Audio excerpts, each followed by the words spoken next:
अस्सलामुअलैकुम। तालीमी और मालूमाती चैनल SED Info 360 में खुशामदीद। आज की वीडियो में बात करेंगे कि Allama Iqbal open university Islamabad AIOU Allama Iqbal open university Islamabad में वर्कशॉप रिसोर्स पर्सन्स की जॉब्स अनाउंस हुई हैं, जिसके लिए अप्लाई कंटिन्यू है और अप्लाई करने की जो आखिरी तारीख है वो 25 जुलाई 2021 है। तो कौन कौन से लोग अप्लाई कर सकते हैं, किस तरह अप्लाई करना है, सारी डिटेल्स आपको बता दी जाएगी। तो सबसे पहले क्वालिफ़िकेशंस की बात करें। PhD और MPhil MS अगर हैं, कोई PhD MPhil वाले हैं तो उनके लिए कोई टीचिंग एक्सपीरियंस रिक्वायर नहीं है, वो डायरेक्ट अप्लाई कर सकते हैं। इसके अलावा अगर MA MSc 16 ईयर्स एजुकेशन वाले हैं, BS वाले, तो उनके लिए जो शराइत हैं, पहली शर्त ये है कि गवर्नमेंट टीचर हों और उनका 3 साल का तजर्बा होना चाहिए। इंटरमीडिएट लेवल या इससे अबव क्लासेस को पढ़ाने का, इंटर लेवल या इससे अबव पढ़ाने का 3 साल तजर्बा होना चाहिए गवर्नमेंट टीचर्स का।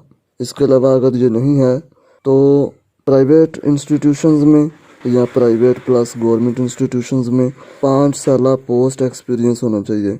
जिस पोस्ट पर हैं वो 5 साल वो पढ़ा रहे हो, उनका तजर्बा होना चाहिए टीचिंग एक्सपीरियंस का। इसके अलावा अगर ये भी नहीं है तो visiting faculty members of university के विजिटिंग फैकल्टी मेंबर्स जो हैं उनका 1 साल का तजर्बा होना चाहिए, यानी क्वालिफिकेशन एक्सपीरियंस होना चाहिए 1 साल का।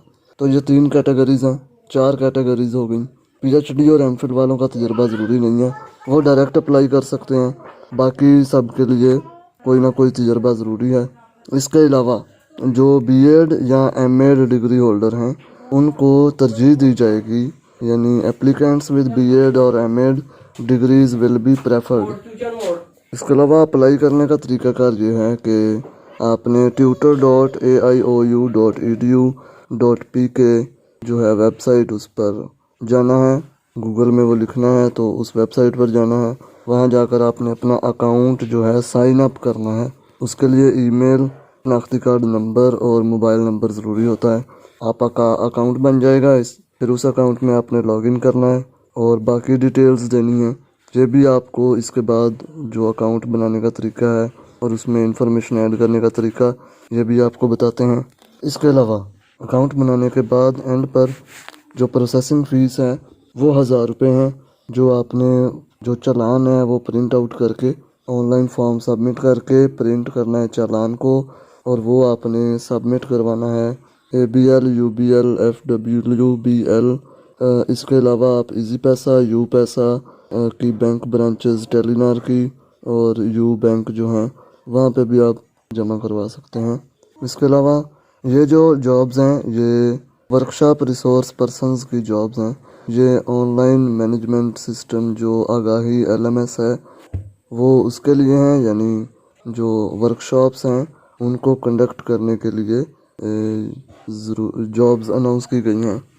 इसके अलावा ये LMS के लिए हैं, प्रेजेंटेशंस जानते हों जो लोग जो टीचिंग एक्सपीरियंस रखते हों, BS MA MSc MPhil PhD students को पढ़ाने का एक्सपीरियंस रखते हों तो वो लोग अप्लाई कर सकते हैं। और जो ट्यूटर्स हैं already registered with verified fee need ना टू अप्लाई अगेन, उनको अप्लाई करने की दोबारा ज़रूरत नहीं है। इसके अलावा इसकी जो पे है वो भी काफ़ी हैंडसम होगी, यानी काफ़ी बेहतर, 50 से अबव होगी। आई थिंक 80 प्लस जो है 80,000 रुपीज़ जो पे होगी। तो इसके अलावा हम चलते हैं वेबसाइट की तरफ। तो वेबसाइट ओपन होने के बाद कुछ इस तरह आपके सामने नज़र आएगा। तो आपने ये 3 लाइंस जो हैं वहाँ पर क्लिक करना है। अगर आपका पहले से अकाउंट नहीं बना हुआ तो आपने रजिस्टर पर क्लिक करना है। तो रजिस्ट्रेशन पर क्लिक करने के बाद आपके सामने एक साइन अप पेज खुल जाएगा। उसमें आपने सबसे पहले बगैर डैशेस के CNIC पुट करना है, उसके बाद ईमेल पुट करना है, इसके बाद पासवर्ड जो आप रखना चाहते हैं अपने लॉगिन के लिए, इसके बाद दोबारा एंटर करना है, कंफर्म पासवर्ड करना है। इसके बाद आपने लिखना है ट्यूटर रजिस्ट्रेशन नंबर। ये उन लोगों के लिए है जो पहले से ट्यूटर हैं अल्लामा इकबाल ओपन यूनिवर्सिटी से रजिस्टर्ड हैं। इसके बाद एंड पर है mobile number. Mobile number type करने के बाद आपने साइन अप पर क्लिक कर देना है, तो आपका एक अकाउंट बन जाएगा। और अगर आपका अकाउंट बना हुआ है तो आपने सिंपली ये 3 लाइंस पर क्लिक करके साइन इन पे चले जाना है। अकाउंट साइन अप करने के बाद भी आपने साइन इन पर ही जाना है, तो साइन इन पर क्लिक करते हैं। इसके बाद आपके सामने विंडो ओपन हो जाएगी कि CNIC डिटेल्स, पासवर्ड और ऑप्शन सेलेक्ट करना है। तो सबसे पहले CNIC पुट करते हैं। CNIC पुट करने के बाद पासवर्ड और ऊपर लिखा हुआ है न्यू रिसोर्स पर्सन रजिस्ट्रेशन, तो न्यू रिसोर्स पर्सन पर क्लिक करने के बाद साइन इन पर क्लिक कर देना है। इसके बाद आपके सामने इस तरह की एक विंडो ओपन होगी, तो उसमें सबसे पहले आपने प्रोफाइल जनरेट करनी है। अगर प्रोफाइल बनी हुई है तो उसमें एडिट कर लेना है। प्रोफाइल में आपने अपनी सारी डिटेल्स लिख देनी है, नाम, बल्दियस, date of birth, gender, domicile, religion, marital status, blood group, disability अगर है तो आपने लिख देनी है। उसके बाद आपने सेकंड ऑप्शन एड्रेस पे चले जाना है। एड्रेस पर क्लिक करके आपने अपना जो भी एड्रेस है, पोस्टल एड्रेस और बाकी जो भी आपका रेजिडेंशियल एड्रेस है वो टाइप करना है। एड्रेस का कुछ इस तरह से होगा। इसके बाद एजुकेशन में आपने अपनी तमाम जो डिग्रीज़ हैं ग्रेजुअली मैट्रिक से लेकर FSc FA जो भी है, इंटर, बैचलर, इसके बाद है मास्टर्स, इसके बाद MAd और BAd जो भी आपका है वो आपने कुछ इस तरह से उसकी डिटेल आपके सामने आ जाएगी। अगर आपने पहले से ये अकाउंट बनाया हुआ है तो उसको अपडेट कर लेना है। अगर कोई चीज़ ऐड करनी है तो ठीक, वरना वैसे ही ठीक है।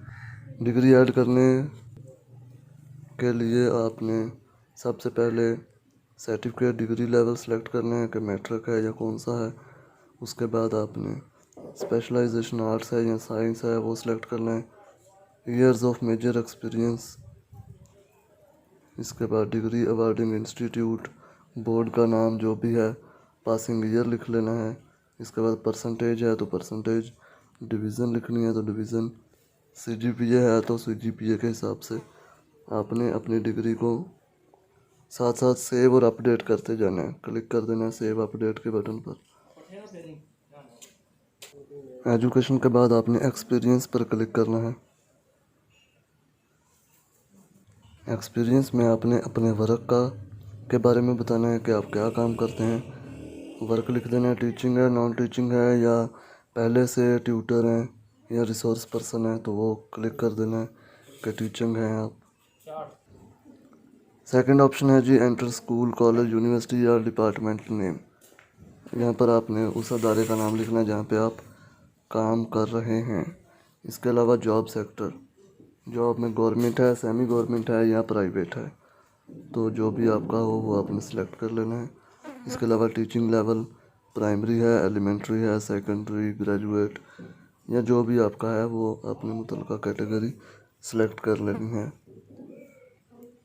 इसके अलावा ये प्राइवेट लोगों के लिए है कि अगर इस लिस्ट में उनका कोई स्कूल है तो ठीक, अदरवाइज़ वो अदर पर क्लिक कर सकते हैं एंड पर। इसके बाद जॉब रेगुलर है या कॉन्ट्रैक्ट पर है, ये आपने क्लिक कर देना है। जो भी आपका हो, डेजिग्नेशन लिखना है आपने। इसके अलावा स्केल लिखना है कौन सा है, जो भी आपका स्केल हो वो सिलेक्ट कर लेना है। इसके बाद विजिटिंग फैकल्टी, अगर आप विजिटिंग फैकल्टी हैं तो यस, अदरवाइज़ नो लिख देना है। आपको जॉब करने की जो पहली अपॉइंटिंग डेट है वो आपने हायर डेट पर लिख देनी है, और एंड डेट पर लिख देना है टू डेट। अगर आप जारी हैं पढ़ाते हुए तो आपने टू डेट पर क्लिक कर देना है। यहाँ पर वो तारीख मेंशन करनी है जिस तारीख को आप जॉब पर लगे थे। यहाँ पर टू डेट अगर आप जारी रखे हुए हैं तो टू डेट, तो सेव एंड अपडेट पर क्लिक कर देना है। तो ये आपका डाटा सारा जो है वो सेव हो जाएगा और आपकी प्रोफाइल जो है वो मुकम्मल हो जाएगी। प्रोफाइल मुकम्मल करने के बाद आपने डैशबोर्ड पर क्लिक कर, अगर आपकी फ़ाइल कंप्लीट हो जाती है तो आपने डैशबोर्ड पर क्लिक करना है। एंड पर आपने जनरेट जो चालान है वहाँ पर क्लिक करना है। वहाँ से आपको चालान मिल जाएगा, वहाँ आपने प्रिंट पर क्लिक करना है। चालान को प्रिंट आउट निकाल के आपने बैंक में जमा करवा देना है। तो उसके बाद आपकी प्रोफाइल जो है वो जो अप्लाई है वो हो जाएगा।